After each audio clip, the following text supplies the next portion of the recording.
Hey, what up, guys? This is Julie Van Spleeker, and this right here to my left is Slow Casey. Everybody, welcome Slow Casey.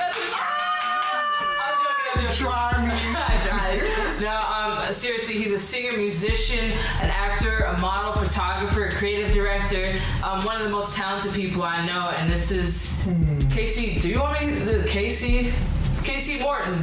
Yeah. He leads worship at was leading worship at Harvest and a bunch of other places. I would like to leave unnamed. But he definitely was leading worship. He was leading worship over there, and that's how I met him, and we became really great friends. So, Casey, tell everybody a little bit about yourself aside from me trying to clown you out a little bit. What would you like to know? I don't know. What would you like to tell everybody?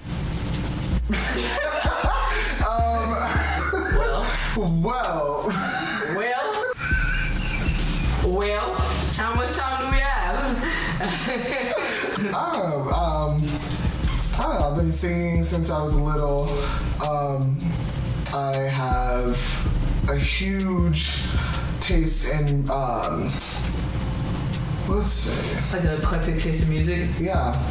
I would say. I listen to like rock. I remember growing up watching VH1, MTV, not just BET because more out there. Yeah. But I grew up like watching everything, and then just getting my taste from like Michael Jackson to Janet to like just all these people. So. And I think that's why we get along so well. We actually met out in New York, and we're here in California right now, and I think being 90s babies, I think it bridges a good old gap between the states. Yeah. I like how, I honestly thought things that were going on in New York and things that we were watching in New York or jokes that we were making in New York was just in New York. I didn't realize the same sort of behavior, like on the way here, we were listening to Maya, and I didn't realize that, it's a national release or international release of a song, and I didn't realize for some reason that song was popular in California as well. So I'm sitting here like, ooh, this is my jam, and he's like, oh, that's my jam too, and I'm like, I kind of thought that was only in New York, but there's a few differences between New York. There's a lot of similarities with California and New York, but the biggest thing that I've noticed with California and New York is definitely driving.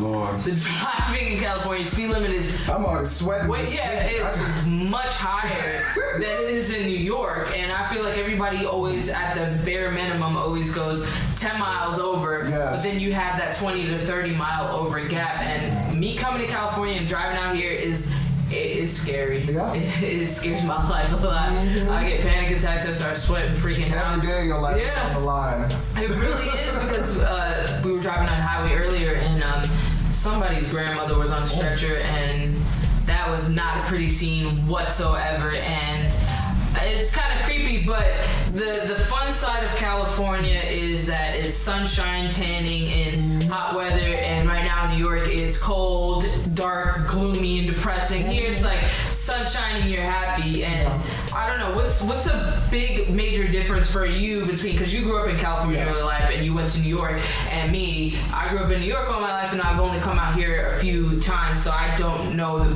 biggest differences between New York and California, but what's something for you that's a big difference? I'd say something even that you noticed was the mountains. That we had mountains, and we were able to have our trees too. We had like the city in certain areas, but we also had like suburbs. Yeah. So it wasn't just like city and just smog and all those cars and people walking everywhere. And you know what too, I noticed another big thing about New York and California is like, and I don't mean to say it like this, and maybe somebody will disagree with me, California's kind of fake. Like New York, I feel like we're more upfront about things, and we're like, we don't care that much. And I feel like California, you guys are like, let me dress up, like, everything. Let me cover my face with a bunch of powder and makeup, and even for guys are starting to get into.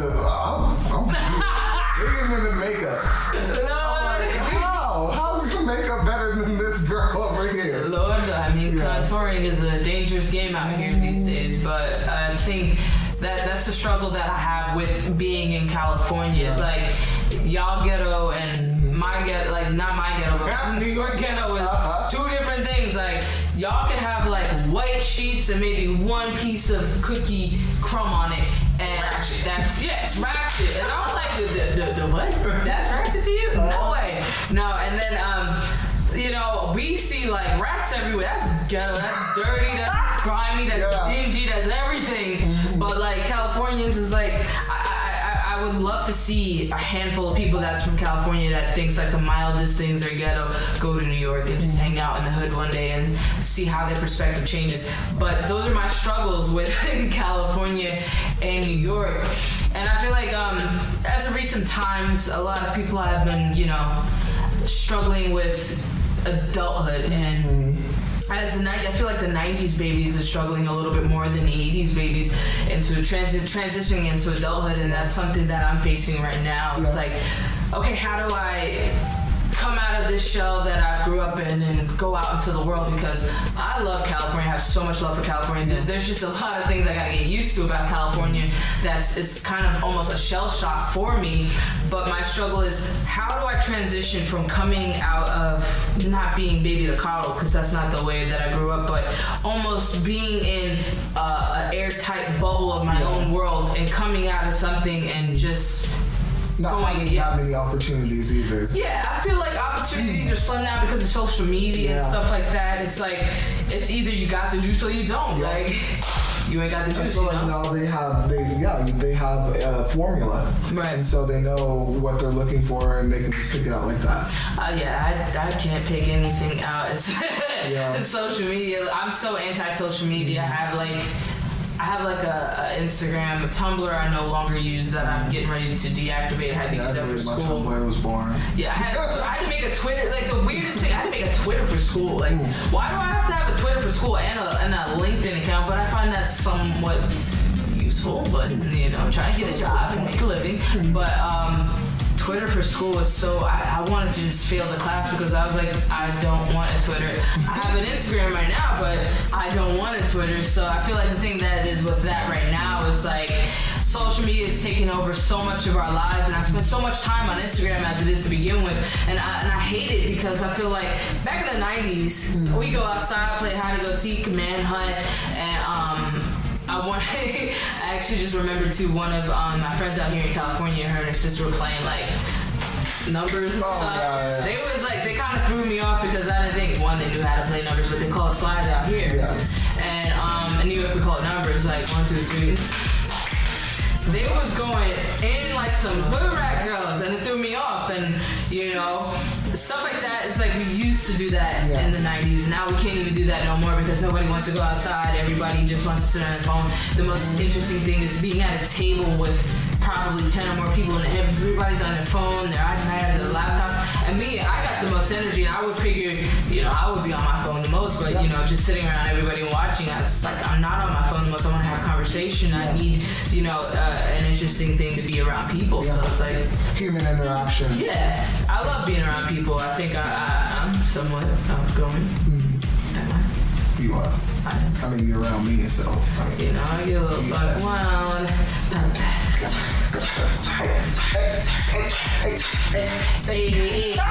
But no, I miss the 90s a lot, and I feel like growing up in California would have been way better than growing up in New York. I like hanging a lot. Yeah, I feel like just a lot of different opportunities, and everything's more accessible in New York. But for me growing up in California, I feel like I got to just have a normal childhood.